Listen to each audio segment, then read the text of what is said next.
Before electronic computers, people built mechanical computers to perform specific mathematical operations. One such machine was this, Albert Michelson's harmonic analyzer. This 19th century machine adds together cosines to create intricate patterns. Amazingly, it also does the inverse operation. It can take a pattern and reveal the cosines that, when added together, will approximate it. This operation is called Fourier analysis and is possibly the most important mathematical technique of the past 100 years. Without Fourier analysis, there would be no MP3s, JPEGs, or cell phones as we know them today. To celebrate this stunning machine and to gain a greater insight into what Fourier analysis is and how it works, I'll share in this video some history of this analyzer and then in 3 additional videos detail its operation. In synthesis, I go step by step and examine the key components of the machine and how each plays its part in adding cosines. In analysis, I show you how the machine uses the same mechanical motions to find the frequency components of a signal you want to analyze.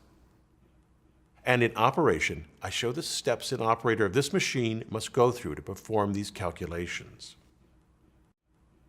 This machine's designer, Albert Michelson, was famous for measuring the speed of light, yet he also measured many other properties of the universe precisely, like the diameter of stars or the rigidity of the Earth. In the late 19th century, he performed Fourier analysis by hand to help resolve fine details of the light emitted by vaporized elements. He was doing an early version of Fourier transform spectroscopy.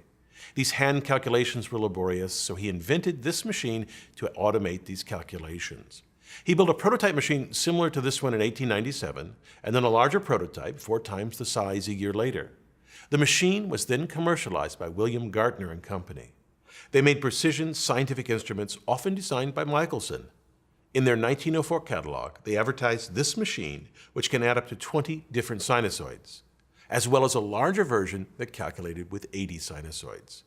We know that in the early 20th century, Gartner sold at least 4 of these machines, and based on that, it seems this 20-element machine sold for around $225, and that it was likely made between 1901 and 1910. After this period, the machines are mentioned only occasionally.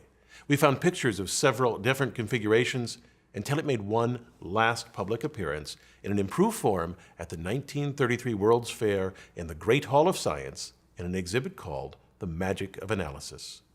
Our machine has an unknown history. We're not sure when it arrived here on the University of Illinois campus. We only know that for at least the last 40 years, it is set in a glass case in Altgeld Hall, its gears completely still. Join me as I bring back to life this stunning mechanical computer. I'm Bill Hammack, the Engineer Guy. Watch the other videos in this series, Synthesis, Analysis, and Operation. Click here to learn more about the book and posters that accompany the videos. Here, we go page by page through the entire book and point out some extra details. And here, you can sit back and watch the rocker arms move up and down over and over.